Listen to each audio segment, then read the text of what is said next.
money. She said, what's the context? He said, how's the job prospects? Well, my benefits are late. I begin to ruminate. Nothing feels the same anymore. I get in this state where I begin to contemplate. Wasn't this worth fighting for?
I just wanna be with you, baby, so let's just have some fun. Keeping each other up all night.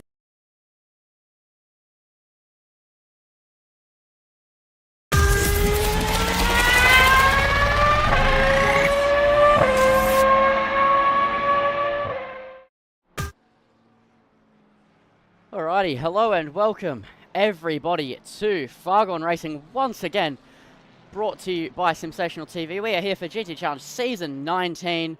Smaller grid tonight. We had a pretty big grid in the first, 2 or 3 rounds. Now we're here in Barcelona, a couple of missing, but crucially for the championship, we have Maddie missing from the grid. She was not able to make tonight here in Circuit de Barcelona, Catalunya, and that sets up a very interesting premise heading into this race. So, I'm actually not aware of the schedule. I was too busy trying to set up my my dinner, which I still haven't eaten, but let me quickly check. What do we have format-wise tonight? So we have an Enduro. Oh, how fun. Alrighty. So we are here. It's going to be a 70-minute race of Barcelona. 13-car grid. And it is going to be quite an interesting one as Steve-O kicks off qualifying proceedings right now in the Ferrari 296 for a qualifying lap here in Barcelona. He's got to be the favourite alongside Longy to be fighting for this win. And it'll be crucial in this game of the championship to do that after a not so strong round out last time. But he was able to... wait, no, not so strong. What am I yapping about? Sorry, I'm mixing up rounds here. After a strong round out last time, he'll be looking to extend his lead. The second race went very well for him as well in Indy, so it'll be very interesting to see what he pulls up tonight. And yeah, so we're here at Circuit de Barcelona, Catalunya. The land of many crashes, many famous crashes in the Formula One world. But not too many famous GT crashes to the most of my memory.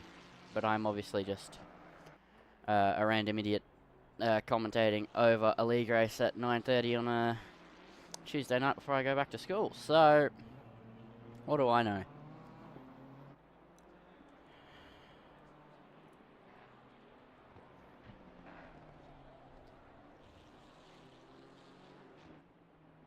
So we have all the action lined up ahead of us. Sorry if I'm a bit low energy right now. It's not really low energy, it's just me trying to scoff down my food during qualifying. So what is the first lap time of the qualifying session going to be for Steve-O in the Ferrari? It is going to be a 1 minute 44.1, but it was not a valid lap as Exiled Reaper takes provisional pole. Now we'll go back to Longy in the McLaren as he rounds the final chicane now in the McLaren 720S GT3 Evo. Surely he will take provisional pole with his counterpart in the Ferrari not setting a valid lap. No, he won't. He's going to go 1.5 seconds off of Hoggy. So, the Ferrari, man, showing up tonight. It's hot track temp as well. The Ferrari and Aston Martin as some of the stronger cars at this track. The Mustang doesn't do too badly either, but it doesn't do too well either. And we only have one of those on the grid tonight anyway. A lot of BMWs, but crucially, Hoggy only 4/10 off Steve-O's time for his opening run in qualifying. Very interesting to see Longy so far off the pace as well as we go back to Stephen Rees in the Ferrari, pushing hard into the hairpin, which is no longer existent. It's a bit of an outdated track on ACC Barcelona, but it's still a fun track nonetheless. Big hairpin, and also you got to negotiate what does still exist but isn't normally used anymore, the chicane layout here in Barcelona. Even GT cars and F1 both use the big flat-out right-hander nowadays, but through that final chicane it is a stunning camera shot at the end of the day. And now rounding the final corner, GT3 car, easy flat-out. And to the line now, a 1 minute 43.5. Wowee. From Steve Rees. But what more can we really expect? He is absolutely dominant in this grid, as we'll now move to Lee Perkins in what I always point out is the best car on the grid livery-wise. The Sensational TV BMW M4. Look at that beauty here tonight with 9 minutes to go in qualifying. Stephen Rees has a 7.5 advantage over the P2 car. So we'll go to Hoggy again in a couple of moments, but we'll watch Lee Perkins cross the line in the BMW M4 GT3 as he rounds the penultimate corner. Now rounds the final corner. What is it going to be? He had a strong outing in Indianapolis until it went just a little bit wrong. And now where is he going to place himself? P5 so far in this qualifying session as we go back to Hoggy. And we're going to go a full onboard lap here. Not me talking, not me doing absolutely anything. Just an onboard lap here of Hoggy starting when he gets to the start-finish line. But we'll go onboard from here, because why not? Lap and a half here onboard with the Ferrari.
And that is an onboard lap and a half.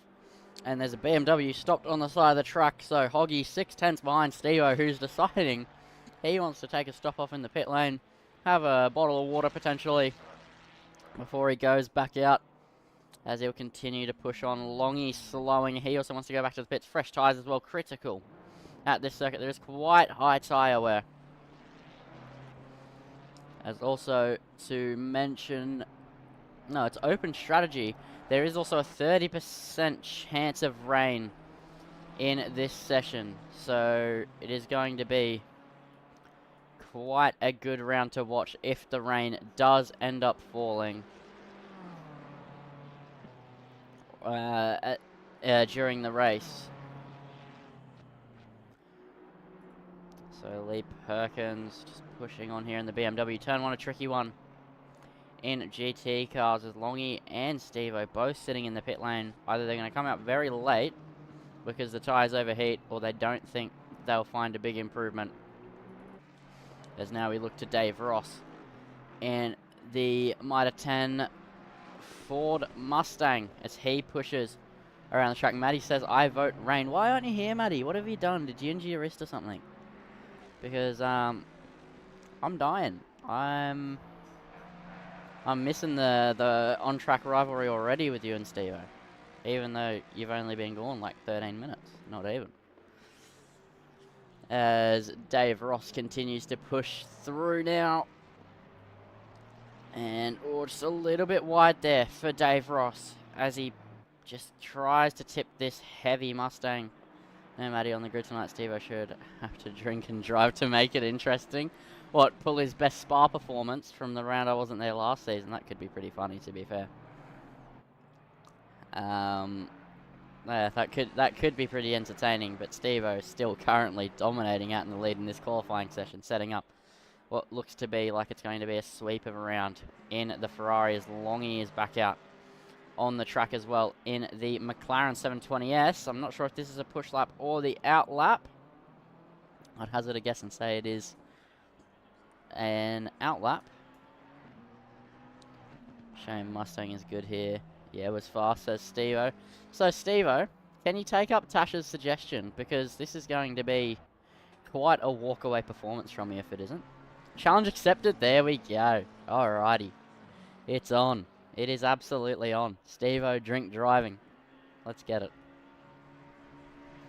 As Longy crossing the line to begin a hot lap now in the McLaren 720S. And let's see, tips it through turn one, gets over the curb very nicely as he tips it back across through the left-hander and gets ready for a tricky turn three. Stable corner in GT3 car. Stevo says, be right back. Shots. Alright, so Stevo is actually going to be drink driving tonight, ladies and gentlemen. As now into turn four, Longy goes, tips it towards the apex. You've got to just get to that inside curb and then power back out. Zone activate the TC as much as possible down the hill.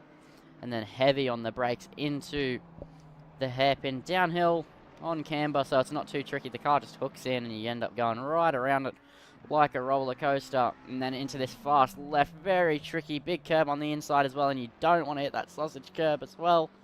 But he manages to keep it going very, very nicely. As up the hill now, just dab of the brakes, get it tipped across and power out the McLaren. Very good through this portion of racetrack. Before you get to the hairpin, spot the 100, smash the brakes deep into the ABS, and then power right out of it.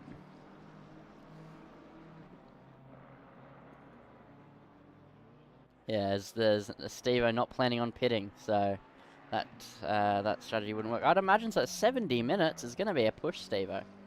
I'll tell you what. You're just going to turn your engine down. As Longy now towards the line, rounding the final corner. And with a minute 17 left on the clock, he'll begin his final hot lap in this session. What is it going to be? A 1 minute 44.1. So that is a new personal best in his lap time. Still 2/10 to Hoggy. As we're in the dying stages. Now we go to Eda Nick in the BMW M4. He'll have one more run at it. Currently not improving on his previous lap time. Ferrari can go almost 80 minutes no pit. Really? Okay, I did not know that. As across the line now. Oh, I must, They must restrict fuel tanks because we don't have that much fuel in our. The Ferraris always have to pit in the 70 minutes.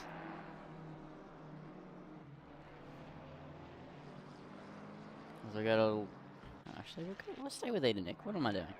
As he heads through 108 liters for 70 minutes. Really? Okay. Alright, that's really fascinating. That's good to know, actually. Thank you. As much as I'm never going to drive the Ferrari in my life, because I don't like the car. 296 in the bin.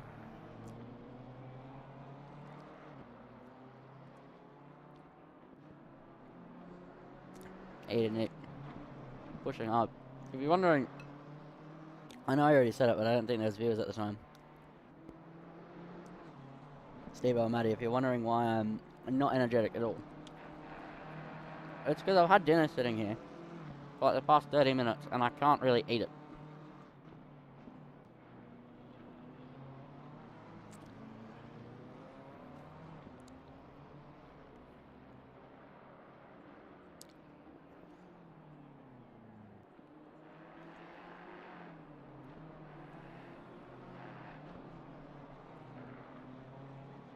So, as expected, since the very start, Steve-O will take your pole position in Barcelona. Will Nick place himself? He'd need quite an improvement if it's to get past Longy. So across the line, it won't be an improvement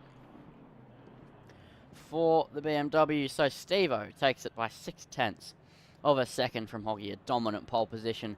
Then you have Longy, Nick on your second row. Then Speed Racer, Perkins, MJ, Hugs, Swooper, Reaper, Ross, Tobasiah, Force, and Lee finishes off your grid with no set lap time in the session. So now we gear up to go towards the race here in Fargone Racing GT Challenge season number 19, round 4 at Bahrain. Not Bahrain, sorry, I've commentated like 8 Bahrain League races. At Barcelona, there we go. And it's going to be an hour and 10 minutes. Probably a hot track as well, so it is going to be a very interesting race. Midfield will probably be the place to watch. Pretty close gaps from P2 to P5 and then P6 all the way down to P8 as well. So I think we'll see a couple of battles.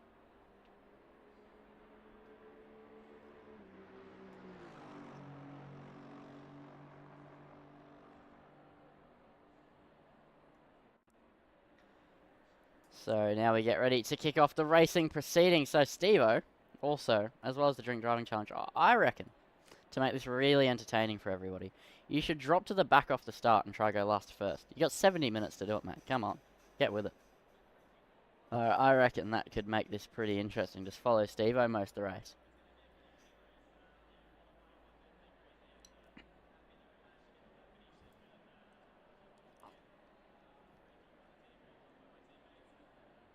He'll do that easy, but yeah, that's part of it. That's part of it, though. He should still be able to do it.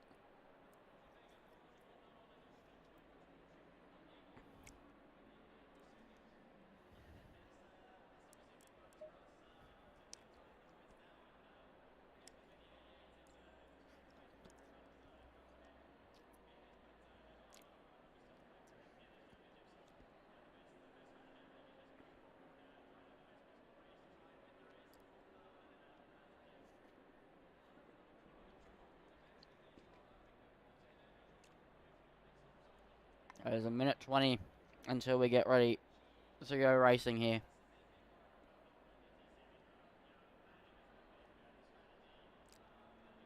I like that idea, but he has to down 2 beers. Are you just trying to get him, like, absolutely smashed, Sash?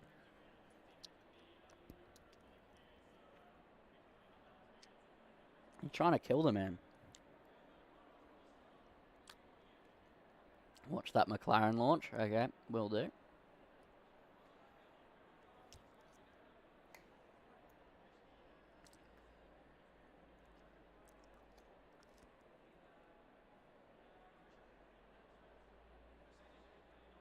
This is going to be interesting. Yeah, you're exactly right. Mr. Zach O'Reilly making an appearance in the chat. He's probably wondering, oh, why is this 15-year-old idiot not saying anything, and why is he being so boring? Well, it's because, Zach, I'm still eating. And with 70 minutes ahead of me, I don't see another point to eat.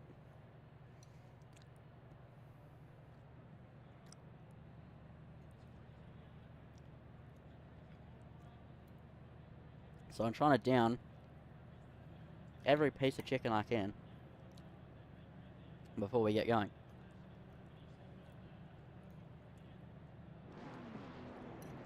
However, it's too late, ladies and gentlemen, for me to save myself and eat.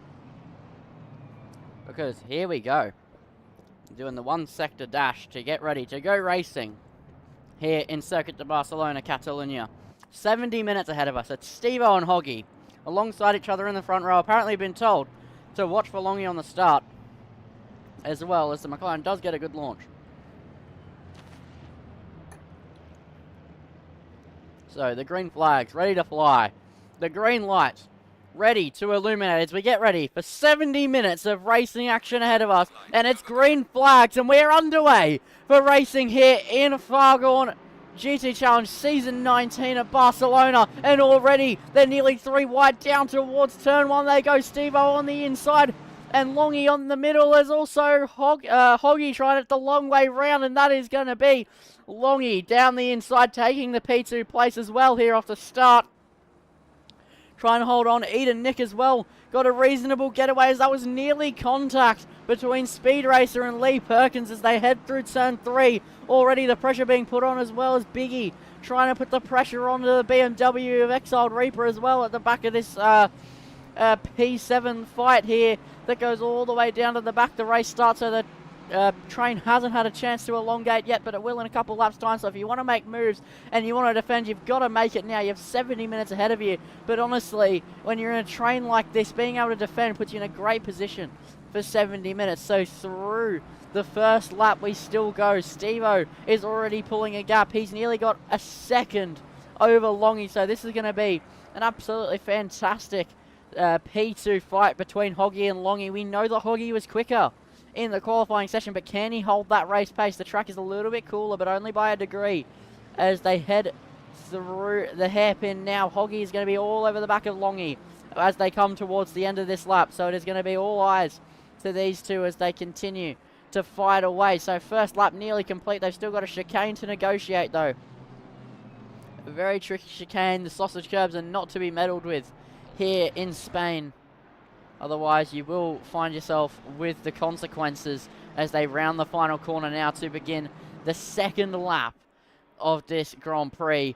And Longy is going to have to defend potentially from Hoggy as they head down the straight. No, not quite close enough, but they are very close together. They're going to be battling hammer and song the entire way around the lap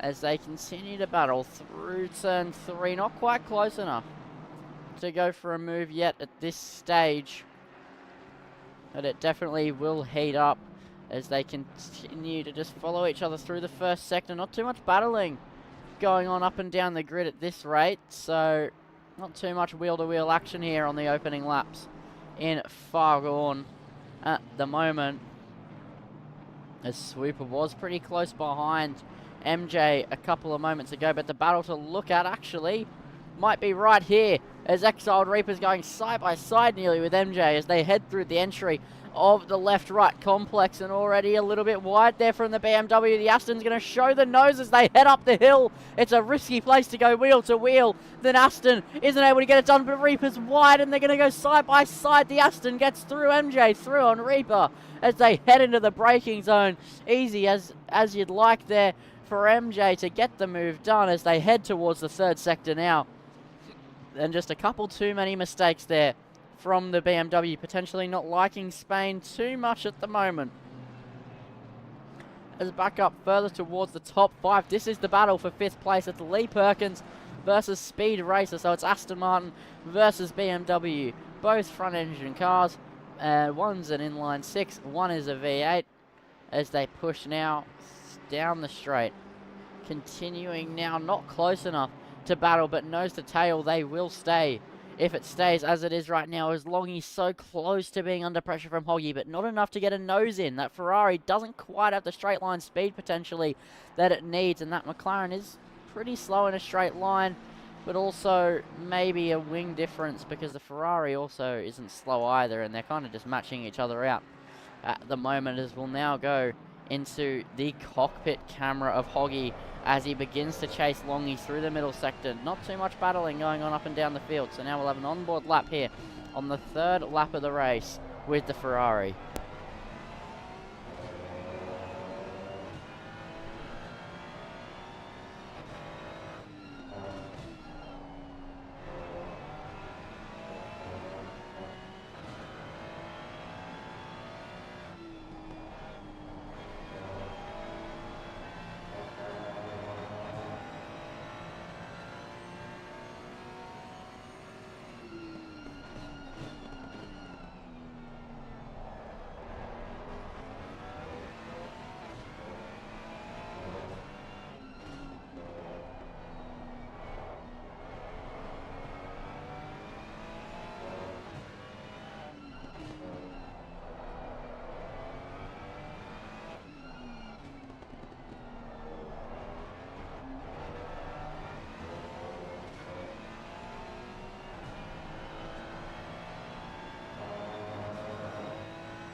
As down towards turn one they go. Hoggy puts the nose in down the inside as they head towards turn one, but he wasn't quite able to pull up alongside. I did not see that coming at all, otherwise I would have gone off board just a little bit sooner in the sequence, but he caught up very, very quickly, so my hypothesis about the straight line speed might not be exactly right. As they head through turn four, Hoggy is looking to attack. This is the battle for P2. And if any of them make a mistake here, you have the likes of Eda Nick and Lee Perkins and Speed Racer to sweep those positions right up and end up on the podium. So this is going to be really fascinating to see how he decides to attack this. What's his strategy to attacking this as they head further and further in? Will he just apply more and more pressure, or is it really going to come down to it in the dying stages? Let's see what he decides to do as they head down the mini straight. It won't be close enough to go for a move without a mistake. In F1, it sometimes can be, but that is with the aid of DRS and whatever whoop-de-doo engine modes they want to use. In GT3, absolutely pure racing, but it also means there's a couple less overtaking opportunities around the lap. But once you do get wheel to wheel, it is hard to stop, especially at a track like Barcelona. But this chicane definitely ruins it just a tiny bit, but nobody misses it from the main layouts in any category of motorsport, I'd hazard a guess. Is now down the straight. Hoggy very close once again, so he's going to be hunting the McLaren here as he closes in down towards turn one. He's even closer than the lap prior. He pulls his nose out to the right-hand side. He's going to show the nose, but not close enough to get alongside for the second lap in succession. So Hoggy has the pace, but maybe not quite enough to get a move done over the back of it. Spain normally pretty good for the racing department in GT cars, but maybe not so much tonight. But I think we'll see it kick off later on as Hoggy just continues to apply the pressure. That's what he needs to do. It's his only option here if he wants to make Longy slip up. These two battling hammer and song here in the early stages of this Spain race, and we're not even 10 minutes in and they've gone wheel to wheel already, as that's car number 27. That's Swooper going slow. We'll try get a replay of that one. The car number 27 correcting himself back onto the track. So through turn 3 he goes. This is about where the yellow flag pops up, or maybe it was turn 4. So down towards the braking zone, the BMW trails in. And, oh, he's wide and he's just dropped it. Oh, he nearly got collected there by the cars behind to boot, but he manages just about to avoid them all. That was a very, very big Code Brown moment there, if I do say so myself, for the stricken BMW. He just completely lost it. And all the cars putting the pressure on. So down towards turn 1 once again. Hoggy isn't as close as he was last time around, but he did get a good run off the final corner, but he won't be able to go down the inside this lap as they head towards the braking zone. He's not even going to show the nose. He's just going to try and maximize all of the time he has at his disposal, as both of these drivers are pushing as hard as they possibly can to the limit with one another, trying to get the P2 place. But as we're seeing, it's easier said than done at the moment as they head through the first sector and now into the second sector of the lap they go. And just a similar situation to the laps before, but this is one of the only battles concurrently on the racetrack. The only other one is Exiled Reaper and Toba's Sire, but that is fluctuating very heavily at this stage. So they're just going to continue to chase each other as they head around, just ticking the laps off as they go. Longy does have a good run off the corner, so Hoggy not getting too close for comfort, but that is closer than the last lap. So inroads are being made in that Ferrari's cockpit. And so we are now a 7th into this race, over 10 minutes in.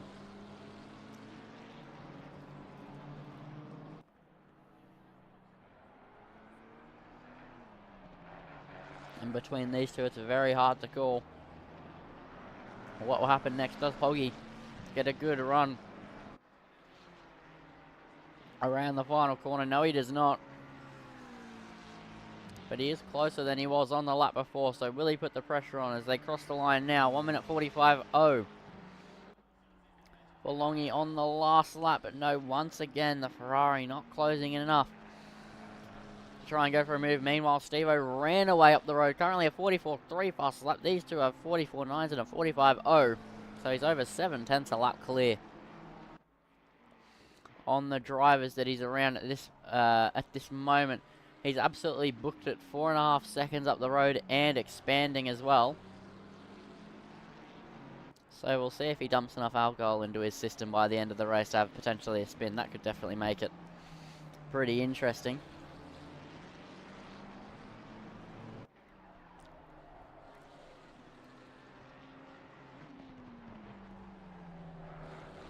So they head through the uphill left to right and towards the third sector now. So one corner to go in the middle. And now towards the braking zone, it will move into the third sector. And Hoggy really trying to put the pressure on, but he's just not getting close enough. He needs to move in just a little bit more if he's to make this work, and if he's trying to go for a move, which he clearly is hunting. He's going to have to just inch further and further into that slipstream of the McLaren, which is already so close behind. The gap through the chicane, only a couple tenths of a second. But on the exit, the Ferrari just doesn't get the run it needs. But it's closer this lap. The gap last lap was 6/10. Now it's 5/10 this lap. Is that going to be enough to go for a move? I highly doubt it, as they head down towards the turn 1 braking zone. And actually, as they head into the braking zone, the Ferrari is not even as close as he was on the previous lap, so it's not even dictated by when he catches in the lap or how close he is heading onto the straight. It's dictated clearly by something else. As the 42 car is slow. Who's the 42 car? It's Hoggy. Oh no! Oh my god, it just hit me. Oh, what has happened?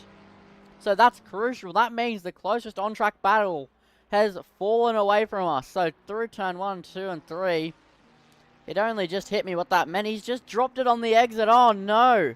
That is not an incident you want to be having when you're in such close contention for a P2 position, and he finds himself falling down the order, down the timing board. I think he lost 1 or 2 places, maybe 3. In the grand scheme of things, he's in P7. He was in P number 3. So he loses 4 places.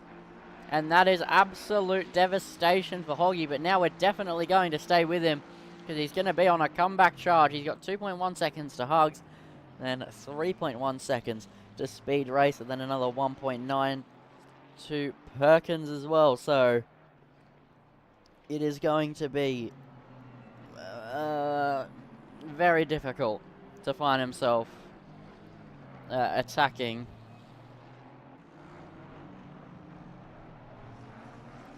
Yeah, not what you want at all in the Ferrari. So now there's not too many close gaps on the track, but actually there is one. At the moment, Lee Perkins and Speed Race are very close together, and the Aston Martin using its legs in a straight line to try and pull up alongside down towards turn 1. He puts the nose in on Lee Perkins.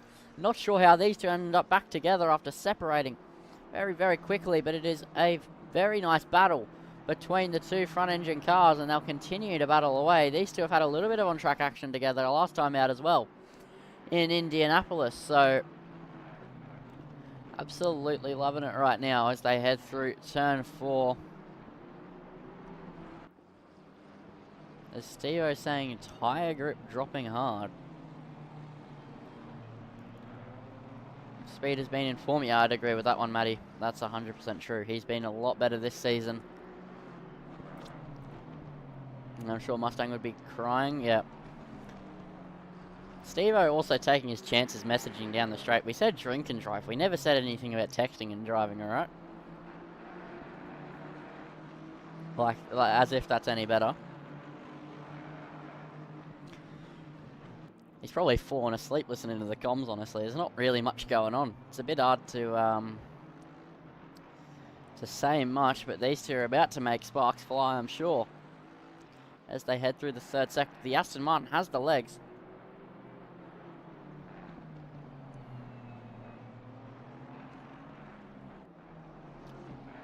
So let's see now. Rounding the final corner, let's see what Racer can do. He's very close behind Perkins now as they push along. You can see the number 42 Hoggy in the background as well, trying to hunt down. Will the Aston go from turn 1? No, it's very much not as close as last lap. Same thing, says Steve. Oh, mate. I don't know. What do you think is worse?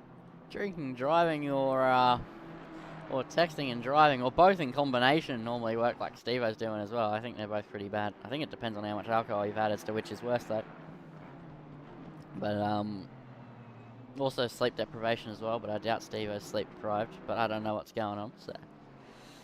All three in a wombo combo, definitely the way to go to get into a car accident, I'll tell you what.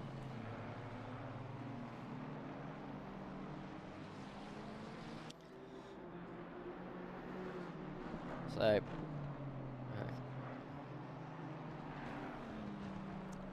I've never seen someone lead a race drinking and be in chat. And also, Ron will bring up a very good point, mate. You have no idea. You have absolutely no idea, mate. I have been.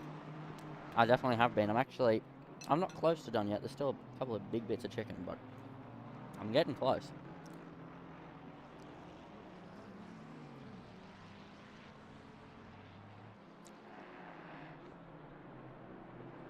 Alright, here I was pretty... I can't read that through the stupid YouTube heart thing that it always wants me to press on my phone. Hold on. When I raced here, I was pretty deep on beers because it was like 11 PM at night when I started. Mate, all the people drink and drive in Spain, I guess. That's what happens when you can't overtake.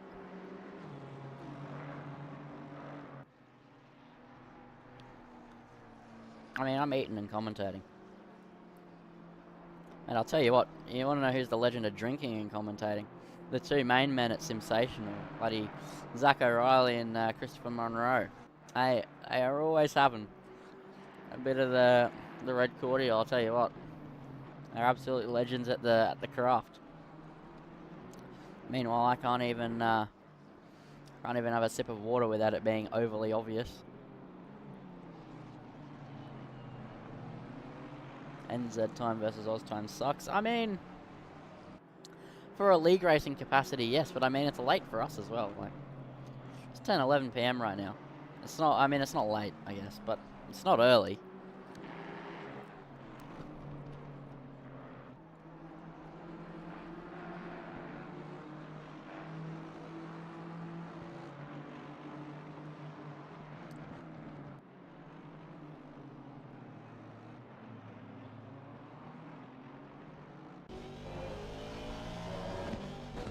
on board with the Aston Martin.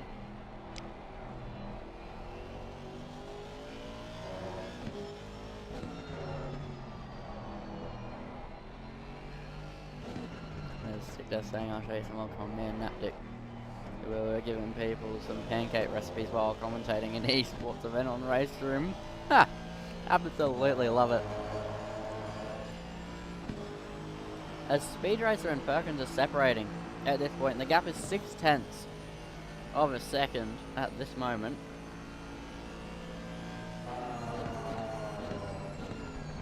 And he's just not able to get close enough heading towards the final sector to go for an overtake.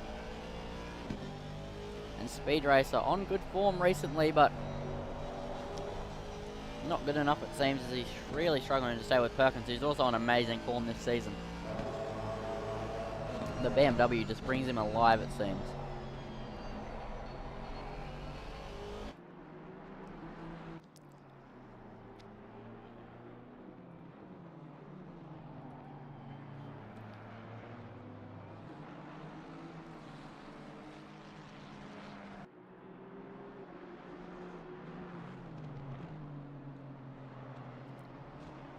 Let's see if I can get a bit more of the chicken. But in the background of this fight, Hoggy cleared Hugs at some point, which I missed because I'm just that good. But the more crucial point, as he's in hot pursuit of these two cars. So the two cars we're looking at, battling away. Speed Racer and Lee Perkins have Hoggy only 2.4 seconds back. So this battle is about to get really interesting as he's closing in thick and fast here in Barcelona. And an angry Hoggy after a spin. It's not an easy Hoggy to defend from. So this has a bit of action potentially coming to it, as Ronald Marshall saying. It's a bit of a boring race tonight. I mean, kinda. It's just the way it goes some nights. I mean, it doesn't help that Mr. Commentator here, who's about to make fun of himself, is too busy trying to eat, and he also has a headache.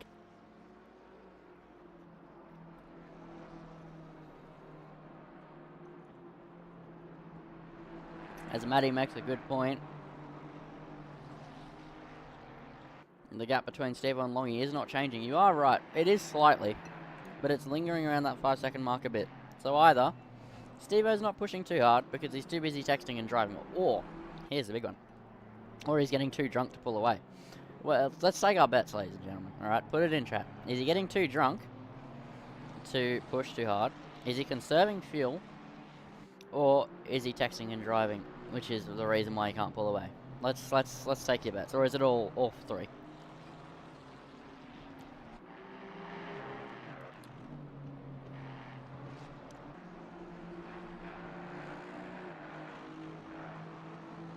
Yeah, look, Matty, you're probably right, because he's listening to the stream.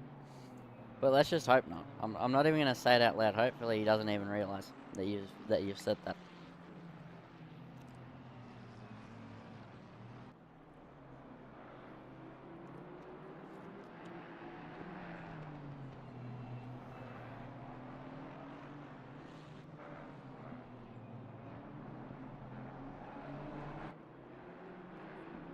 All of the above.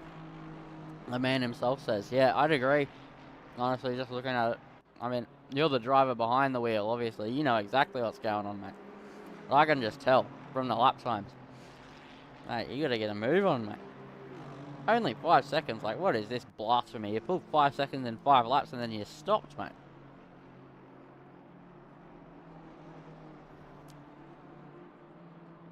You need a Max Verstappen performance, Steve. You need to win by like 30.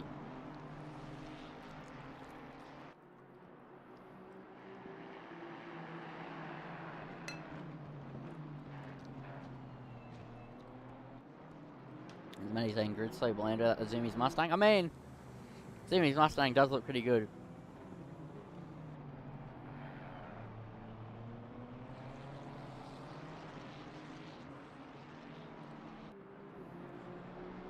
That's a car very slow. That's car number 510. That's a Lee. Going slowly, just getting out of Hoggy's way in the background, who's still closing in ever so slightly on these two who we've been looking at battling for the past couple of laps. Grid does still look great. I mean, that BMW in particular, that's in front of Speed Racer, I mean, mate, can't go wrong. I mean, I'm going to milk this all season, by the way, or at least until he changes cars or liveries, right? But, like, come on. A stream brought to you by Sensational TV. Now you're on the full Sensational livery. Like, get a load of it, mate. Absolutely incredible.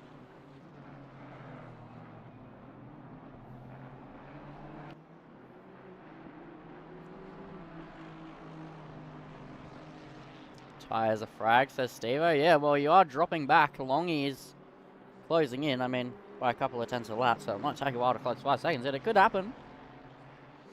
It could happen. This is kind of what you get, Stevo. You made the track temperature like 1 billion degrees. I mean,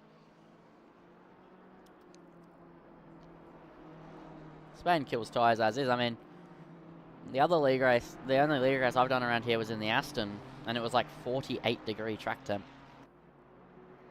And it was quite a tricky one. Tyres died in 5 minutes. It was a 90-minute race. We had to pit like once every 8th lap. It's Barcelona in a nutshell, yeah, pretty much.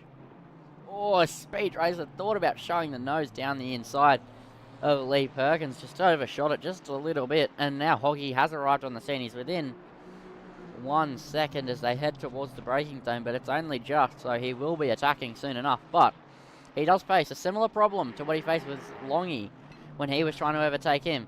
He's got 2 cars that aren't a slouch in a straight line compared to a not-so-fast Ferrari in a straight. It could be pretty tricky for him to overtake if these two really want to defend.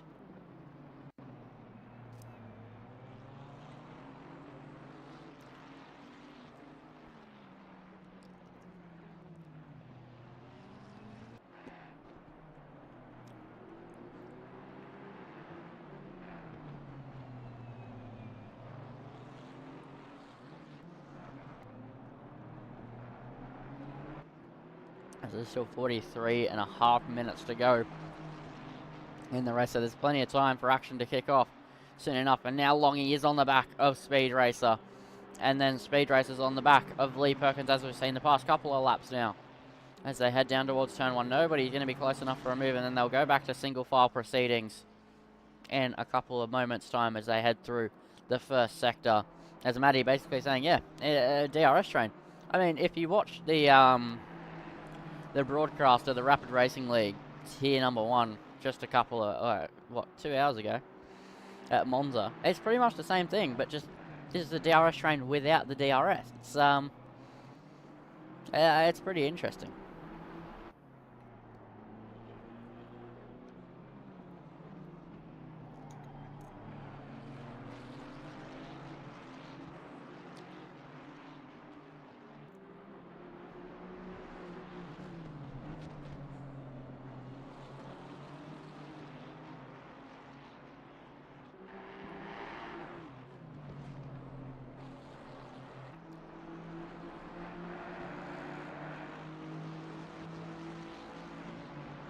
Oh, as Razor's close as they head towards the hairpin. Perkins covers the inside. Razor tries the long way round, and now Hoggy tries to get a nose in, isn't able to get the exit, but he nearly had a nose alongside. Wasn't quite able to pull it off. As now they head through the third sector and into the chicane they go. I keep thinking they're going to go straight, but no, they are having to go right through the chicane. This is going to be really interesting as we head onto the straight. Hoggy right there behind Speed Racer. Speed Racer nearly had a move done on Perkins, but now he's not quite as close. But he'll tuck back in to the slipstream. Let's see, will Hoggy be able to get a nose in? No, just doesn't have the straight line speed at all. This is going to be quite frustrating for him. I think it's going to be something of when he was trying to chase down Longy as well. Just not able to get a move done once he gets to a straight. As also, speaking of, Stephen Reese, right, said the tyres are gone, and he's gone from 4.5 seconds to 6.7 second gap. So Longy behind him in like 4 minutes. Let's be real.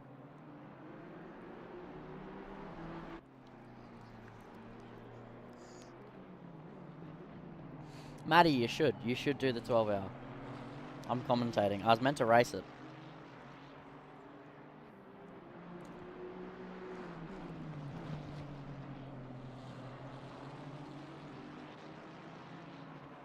As anyway, the three-way train very close together now as they head up the hill. I've finished my chicken as well, so yes, it is Bathurst, Maddie. As they head down towards the hairpin, will Hoggy decide to make that lunge? He does make that lunge down the inside on Racer as they head towards the apex. Can he pull alongside? No, he isn't able to quite get it done.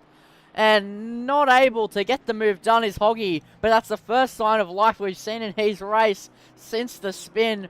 And he's really trying to put the pressure on to P number 5. He's trying to move his way through the order. So towards the straight now, this is where he will just lose a lot of lap time.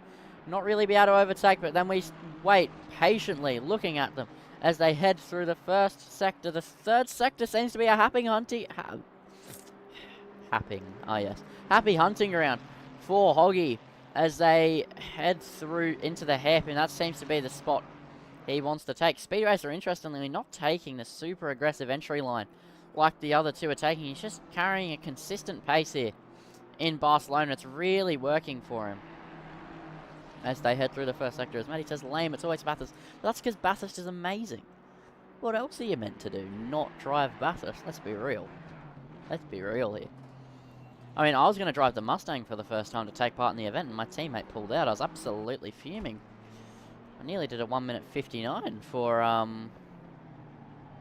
the qualifyings, and I reckon I could have easily cracked it. I just hadn't gone again to push. Like, I was absolutely loving life. And then my teammate messages me going, "Oh, I'll pull out," and I'm like, "Oh, come on, get a load of this guy."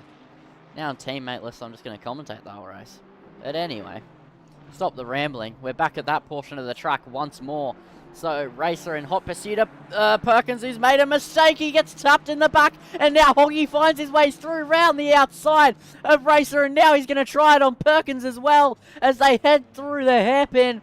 And let's see, can he get it done? No, but Racer goes back down the inside, and Hoggy was forced a long way round. Nearly got it done. He did get it done on Racer, and the work had been undone. Stellar defense from Lee Perkins. Just about to manage to hold on now. It is absolutely fantastic stuff from the BMW to hold on to it.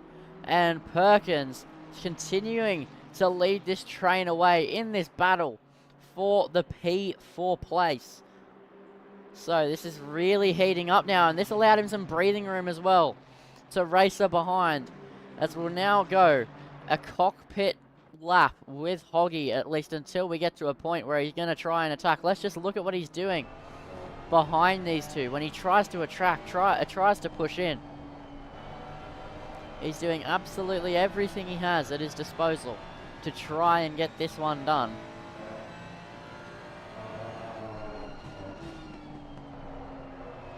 Oh, a little bit of a wobble there for Hoggy. He might try and move it unorthodox place. No, he runs out of traction. Stevo not lying, the Ferrari really eating the tyres.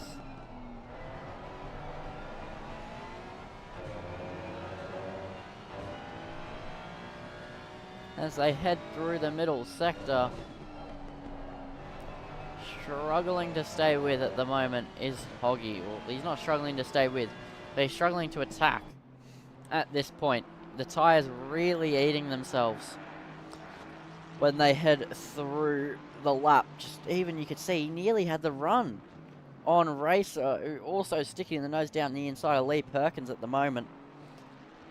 They're nearly wheel to wheel. Perkins had to leave space there to Racer, but it wasn't enough to get a move done as well. But this invites Hoggy ever so close, but they know down towards the straight there's no pressure. You can't make a move at this chicane unless you're really brave, and it's never really going to happen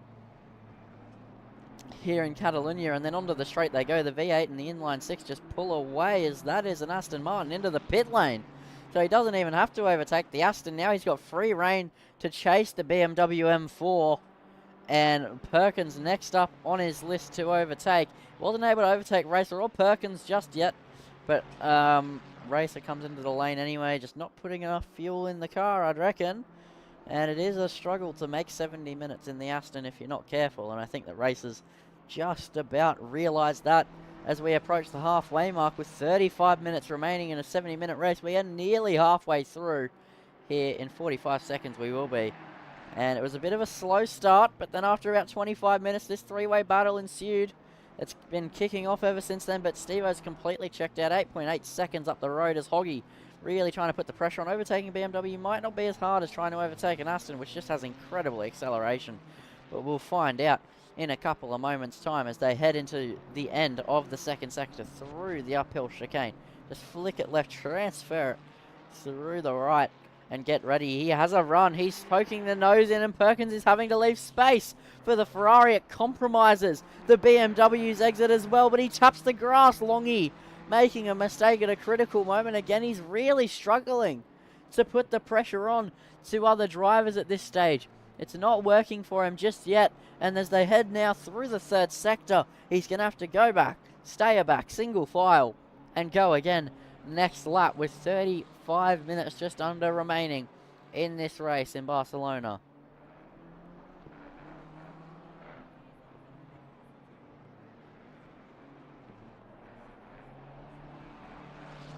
Oh, never mind. That's Perkins into the lane. Really interesting. Some of these further down cars deciding they need to pit. Maybe they just simply can't make it, or they misjudged it as well. And the question is now, is Hoggy also going to come into the pits? Or is that just his charge done and now he's got to chase down Eddie Nick? We know that Steve-O isn't planning on pitting unless something goes seriously wrong. I'd imagine the same would apply to Longy and Eda Nick as well. So now Hoggy has 6.9 seconds to chase Eda Nick in 35 minutes. It's a hard task. He might be able to pull it off, but there's not too many close battles on the circuit going on right now. So we're just going to stay with him as he tries to chase down Eda Nick for the P3.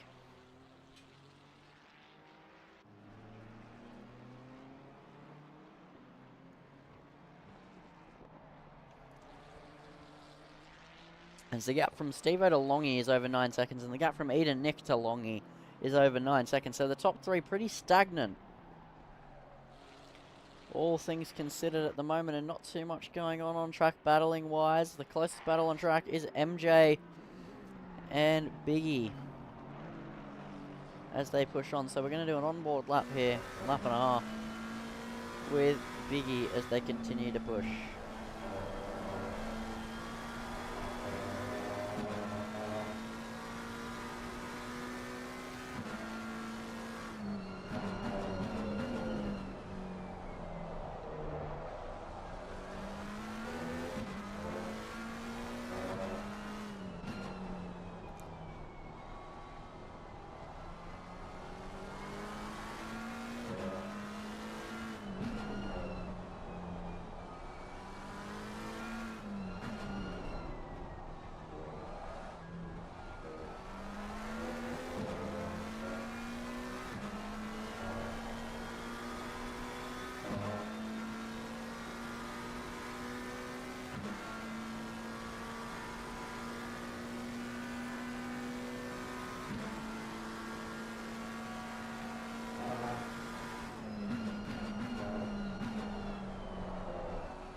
That is a lap and a half on board with Hugs as he's trying to chase down MJ, and he's lost time all the while as well. The gap was 1.1, now it's stretched back out.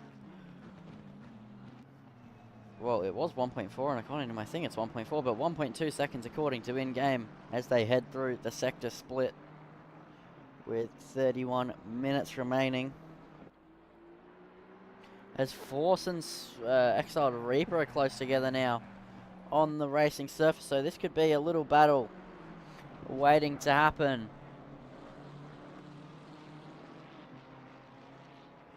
when they head into the end of the middle sector. We've seen a little bit of racing action here tonight as they continue to battle on. Half an hour remaining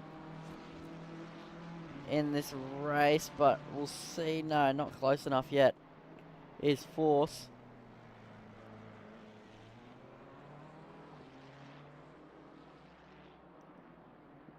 And just through the third sector, the Ferrari should be just a little bit more nimble, a little bit quicker through this sector of the racetrack, and now into the chicane they go. The Ferrari definitely quicker through this portion of the lap, just opening up the track more as well. Force looking quite dangerous, but we know that the Ferrari struggles to match up to the BMW in a straight line.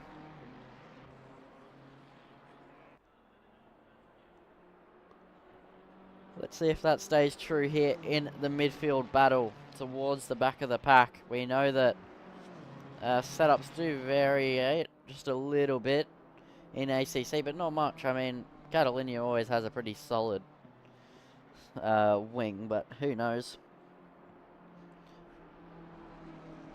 And it looks like that the Ferrari wasn't able to close in at all as well, as they head into the second sector now, as they head across the split time, and now the gap is 7 tenths, nearly 8 tenths of a second, so the track really not creating much racing opportunity at this stage. It's all separating out again, and I think that Reaper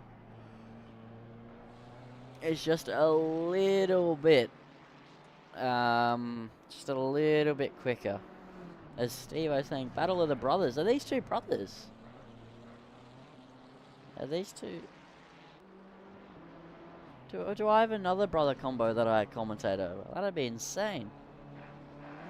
Hold on, fill me in. So that's really funny if so, because I have a bit of a history over commentating brother duos. But Reaper definitely has the number on Lethal Force here in Barcelona. He's pulled away significantly, and now the gap's back over a second. Still the closest battle on track at this stage, but not too much racing going on. Speed Racer and Swooper actually making me eat my own words. Never mind. Speed Racer is through on Swooper, and that's that move done. So to Hoggy and MJ and Hugs at the moment. Just continuing to push on here. 28 minutes remaining in this race. Flags flying in the crowd as the spectators. Sorry for the yawn, lads. Damn it, man. Yeah, they are brothers. Wow. Okay, that's really fascinating. Alright, this is a good talking point, actually. It gives me something to talk about. Cool. I was about to go on a rant about how the in-game crowd looks so hyped. Steve-O's win doesn't count unless you reverse across the line. He can probably pull it off, Matty. Don't tempt him. He can pull that off. But anyway, a little bit of a story time. So, I run an F1 league called ORL. And I opened it back in 2022. And we've had we had a set of brothers called Jules Daniel and Ivan Ubertron, who just battled in and out. We never knew they were brothers. They had a full championship fight, did not know that they were brothers. And then coming into the final round, they told us. And it was 2 points separating them for the championship win in the first season, going into Mexico, which was the final round of the calendar. And the two brothers crashed with each other and had a full punch-up after the race because they couldn't accept fault in the incident. And so that was the first brother combo I commentated. I still commentated over them for the next year and a half after that. And then during that year and a half, we had another set of brothers and another set of brothers again. Then we had 3 sets of brothers racing on the same grid. So there was Milan and somebody. Can't remember their name. Oh, that's Laps. Aston getting out of the way. It's Milan and somebody else. I remember their names. And then the other duo as well. I can't remember names-wise, even though I still commentate over some of their stuff. It's just headache plus memory equals no. But yeah, it's and now I'm commentating another brother duo as well, so it's all kicking off. Like, always commentating over over brothers at this point, it seems. There's that little 3-minute rant done. That gave me something to talk about. As anyway, speaking of something to talk about, Hugs is closed right up to the back of MJ, but can the McLaren take it to the Aston Martin as they head down the straight? Let's see the gap across the line, 0.6 of a second. I don't think that's going to be close enough. We've seen time and time again in this race that it's not quite close enough to go for a move, as there's 25 to go. So, what, a minute 45 lap times, so about 7, no. What, about 15 laps to go, I reckon, in this race. And these two close together on the racetrack, fighting for a top 5 here as well. This is for P number 5 between these two.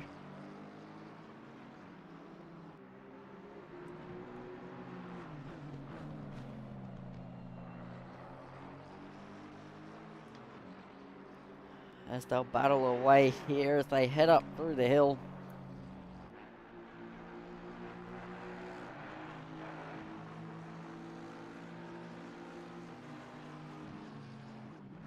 MJ just leading him away, as we'll do an onboard lap with Biggie as he tries to push on in the McLaren. Just go cockpit cam, helmet cam, more of the point. Actually, let's do the helmet cam. I just think it's pretty cool. As he's pushing along to try and catch up to the Aston Martin that he has his sights set on as he has a snap. So here we go. Towards the line now, onboard lap, pure onboard with Hugs as he's chasing down MJ in the Aston Martin.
That is a complete lap on board. Helmet cam with Hugs as he's trying to chase down MJ in the McLaren. A lot of understeer, snap oversteer, looking like a Ferrari F14T in Abu Dhabi and throughout the entire season as well. Just snapping away there. And either the tyres are cooked, the setup is cooked, or purely driving style problem. But I would imagine it's more the tyres, if anything, as Hugs had a brilliant run through turn 1 on MJ, and now he's really trying to put the pressure on. He had the up and under through turn 1, but wasn't quite able to get alongside as they head through turn 4 now. And not able to go down the inside as, oh no! That's a massive mistake! And that was nearly a synchronized spin. MJ made a massive error, had a half spin, caught it, and Hugs just followed him around but wasn't able to catch it. And that is Barcelona at its finest right there. Hot track temp, high tyre wear, and it catches you out at turn 4 when you'd least expect it. And that is not a spin that you'd want to be seeing, and that is really unfortunate there for Hugs, whether that was caused by him hitting the brakes to try and dodge too much, or by his own mistake as well. That would be pretty interesting as well, but that is unfortunate there for Biggie, as there's a little bit of a battle forming once again, and it's between Force and Reaper once again, but this time, somewhere in all of it, the Ferrari got through, the BMW was clear, and now he's caught back up, overtaken, and absolutely gapped it. And Steve-O actually, right there in the background of the camera shot, coming to lap the BMW and Ferrari. So let's see if they get out of the way nicely. I mean, Steve-O has a 13-second lead at the moment. He could pretty much do whatever he wanted. He could, on the final lap of the race, come in towards the line, stop on the track, turn around, three-point turn, and then reverse the car across the line, I think, as far as I'm concerned. And he'd still pull it off rather well, but Force be lapped any moment now.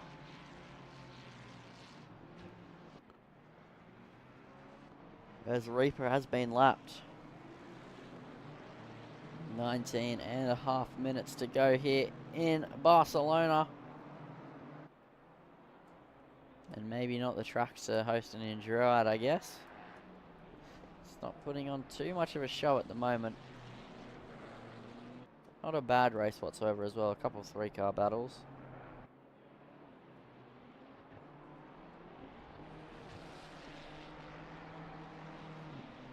And there we go. Force gets out of the way. Steve-O swoops the long way around.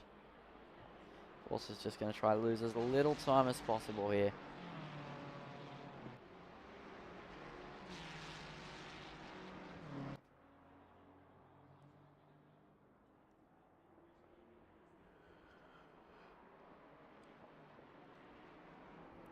Doesn't look like Reaper's catching up to any capacity, but this is actually the closest battle on the track. Let's go. Speed Racer and Tobasai are about to have a battle here. As down the inside goes the Aston. Not really much of a battle, more of just a sail past moment. And Racer gets past Tobasai, and he's on a charge here in the Aston Martin. The gap already extending a significant amount now as he tries to close back up to Lee Perkins. They were battling before they both made pit stops, so maybe a mistake present in the cockpit of Speed Racer, but the gap 8.8 seconds. That was not just made in the pit stop. That's a mistake worthy gap.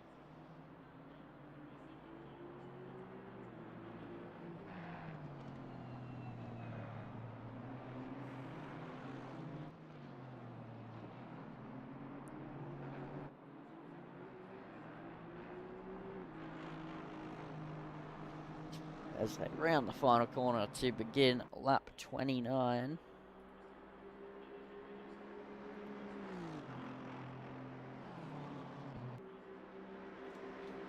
And he's absolutely booked it. He is gone. He's pulled away significantly from Tobasai. So not much of a battle to contest at all.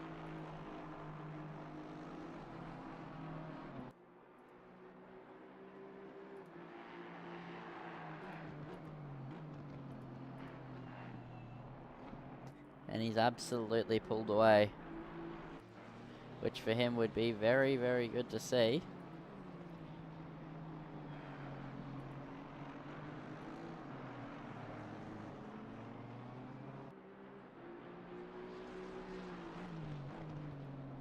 I think it's fun facts with Barcelona time, which I forgot I had set up on a sheet.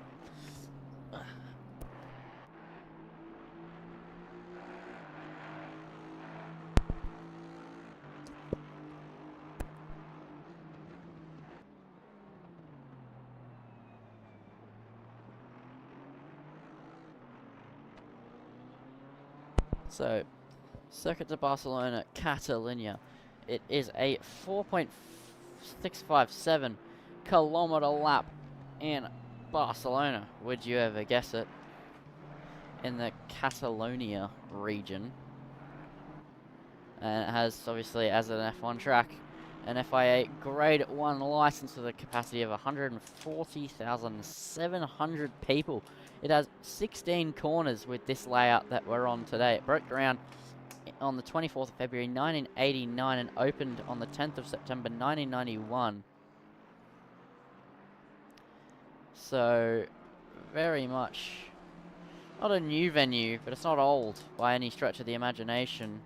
And the current race lap record of this 16 corner variant of the circuit was set by, you'd never believe it, Max Verstappen in 2021, a 1 minute 18.149 in the Red Bull Racing RB16B in Formula 1 that season.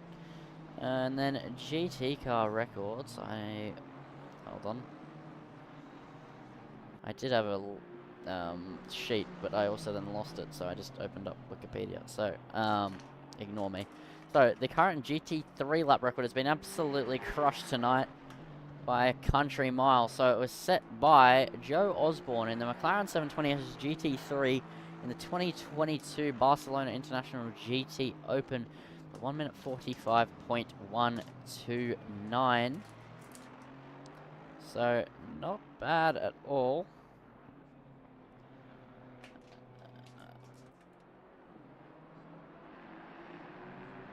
And, yeah, pretty impressive lap time overall, especially for real life. Fun fact, if you didn't know, I don't feel like a lot of people do, considering it's a Grade 1 circuit. This track has a rallycross layout. This is not pulled from the Wikipedia page. This is me, well, pretty much just remembering because I used to play Dirt Rally. So, it has a rallycross layout, and it begins at turn number 10, which is the hairpin. You take the tight hairpin left, and then you go up, and instead of going up the hill through the left and over the right, you take a sharp right over the dirt, and then there's a massive jump where I flipped my car on top of somebody else's and ended up riding the top of them on my roof like lightning, like the bloke in the Cars movies. When Chick Hicks caused carnage in the opening scene. And then, yeah, then you have a very weird chicane where you go through the section. You can actually see the dirt in there. That's not just gravel, that's the rallycross layout. And then you cut through there, over the jump. You come out here, then you go and take that skinny piece of tarmac there, pull the handbrake, whip it through, and then reverse your way through the flat out right for the no chicane layout, and then down the hill through the left, and take a right, and then into a really dodgy last hairpin to tip it around again to begin another lap. So that's the rallycross layout, which hopefully none of the drivers end up taking here. But Steve-O, I mean, currently a very big margin out in the lead. Could probably get away with it, honestly. As I've missed something, because Speed Racer had 8 seconds to Lee Perkins, and now he's overtaken Lee Perkins in the succession of a lap and has pulled away. So let's go cockpit camera here, and let's see what's going on with Lee Perkins. Maybe the engine is turned down on the BMW. On board for a lap here in the sensational BMW in the BMW M4 GT3.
Not sure why the pace has dropped off so bad for Lee Perkins, but that is an onboard lap with the BMW M4 GT3 around Barcelona. It looks like either he's missing a bit of oomph in a straight line, or despite pinning his tyres, are absolutely booked it. As Steve Reese, actually. Let's go up to him. Not too much battling at the moment.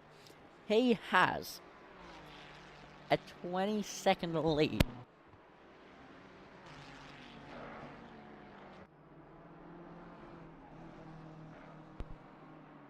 As I've lost my mic, I might be back. I plugged it back in. I accidentally tugged on the cable. Hold on. Yeah, I'm there. Speaking of Steve, he nearly has over a 20-second lead on long. It closed in randomly. It was a little bit more than that last time I saw, but anyway. 17 and a bit seconds. He's absolutely flown, and this is what happens when you have the lack of a Matty on the grid. Just saying. Zero is just absolutely unmatchable, except for Longy when he's on his day. It's absolutely flying. They've really got to give this man some credit. He's in a massive championship fight. He's soaked up the pressure. Trank drive. It's spoken in chat as well. And he's going to still cruise home as long as he finishes the next 9 minutes. As Matty said, she would have been doomed after 10 laps. Well, maybe so, but. But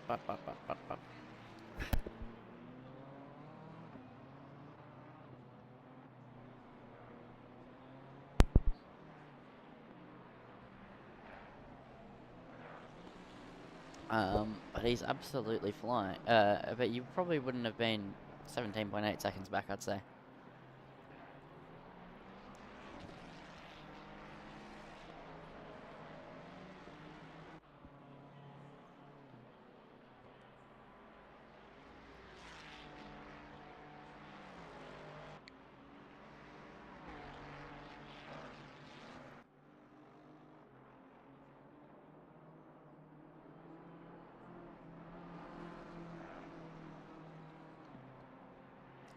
As that's why I was wondering why Steve-O went to the right of the straight.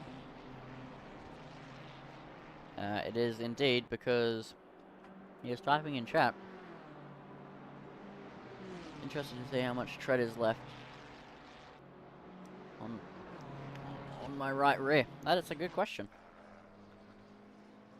It doesn't look like you have a lot of traction.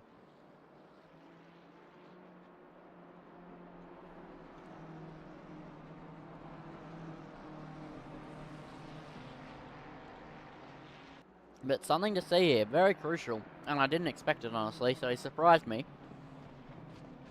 Hoggy, who was in an incident earlier on this race, spun around. He was chasing Longy, and I didn't expect him to catch up to anybody in that top 3 once again. But now, here we are, Hoggy, although with a lap car ahead of him, that's holding him up a little bit. A couple of moments ago, it was only 1.3 seconds behind Hoggy, behind Eda Nick. So Hoggy is absolutely flying. He's caught up a monumental amount as we look to Eda Nick, who's trying to negotiate lap traffic, and I think that's a main part of it here. With 6 minutes 40 to go, it could be lap traffic that's allowed him to close back in, but it's going to create a very interesting battle here for the end of the podium. Eda Nick will want to hold on to it. But will Hoggy have anything to say about it as Eda Nick gets held up just a little bit there by Swooper as they head through the 3rd sector split.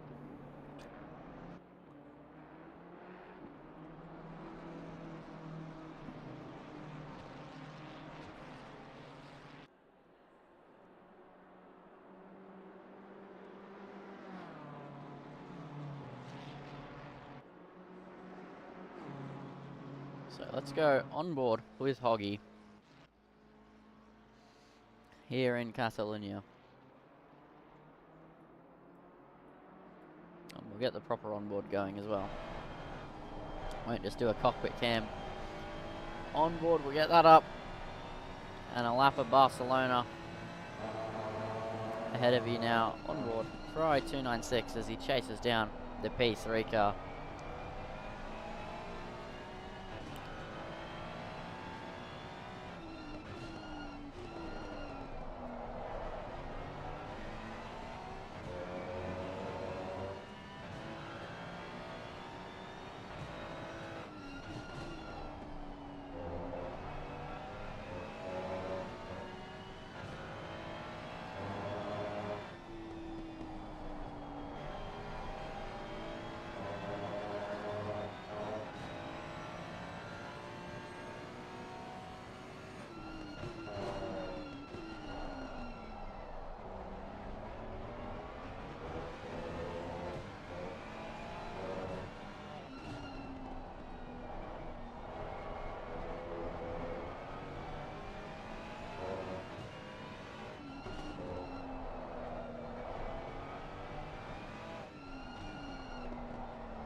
And that is an onboard lap with Hoggy as he tries to chase down Eda Nick for the P3.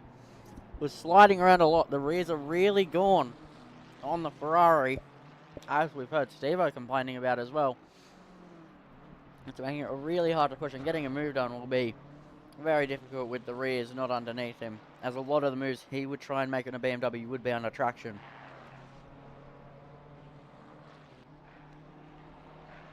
As you can visibly see him sliding through the left-hander. Just really struggling. The gap 1.393 seconds though, with Steve-O crossing the line now. 3 laps to go, or if he... Sorry, I've just nearly disconnected my headset again. Or Steve-O could make it 3 laps, or if he's nice and slows down a lot, maybe 2 laps would be cutting it close.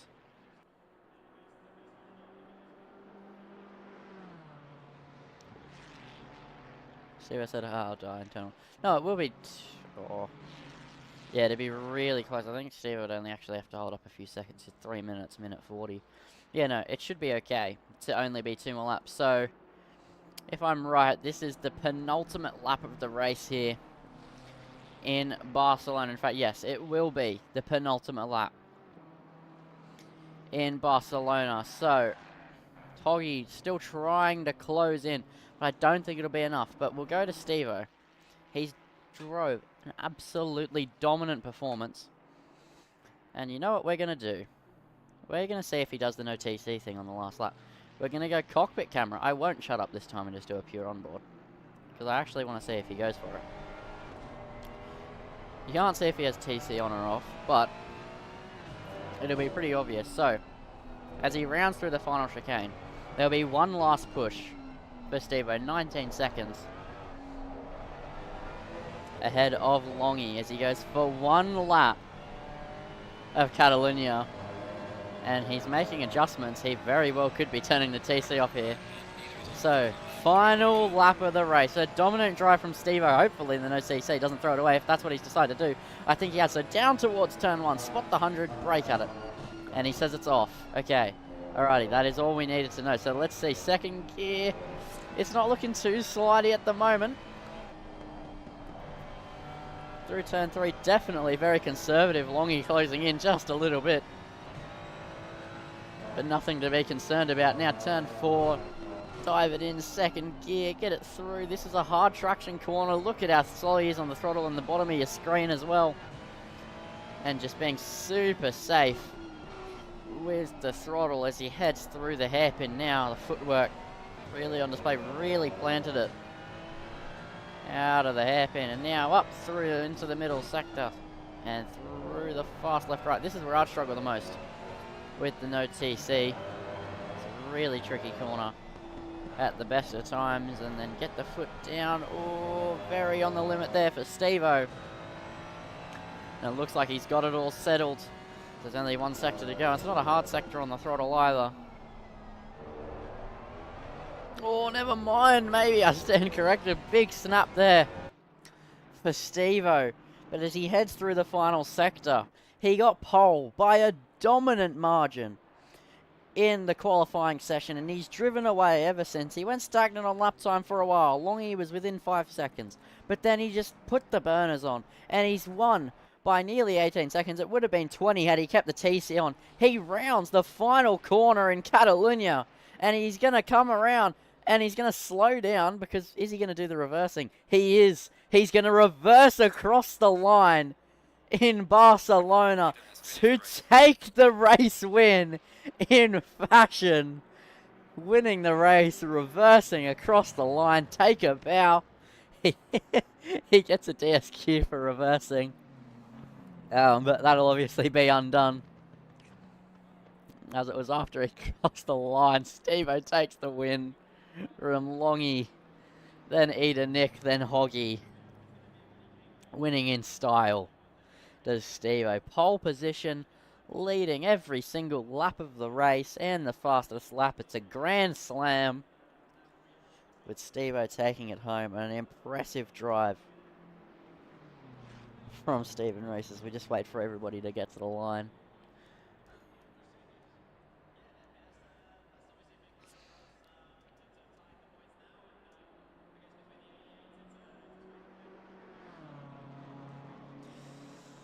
So Hug's still yet to make it to the line. There's a massive field spread. He crosses the line now. MJ is heading through the final chicane. The 510 car also heading through the final chicane to take P12. But this car right here is your race winner in Barcelona. Take a bow, Steve-O. What a drive, mate.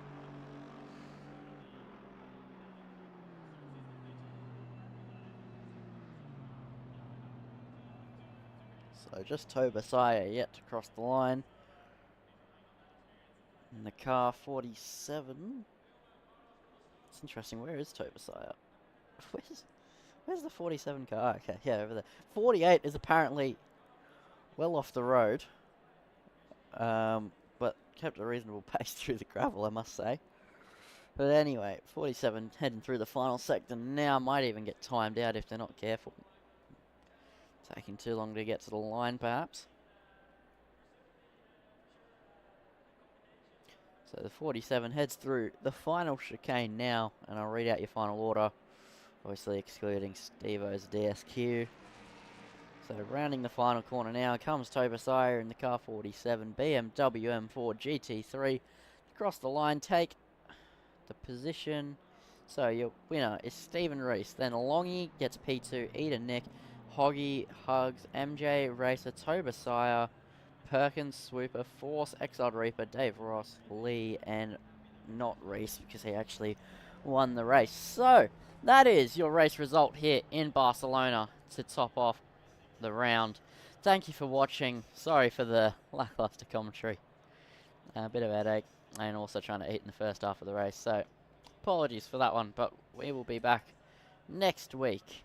Not sure what track, but it'll be next round, GT Challenge Season 19. I've been Lindsay Muddle. Thanks, Steve-O. And good night.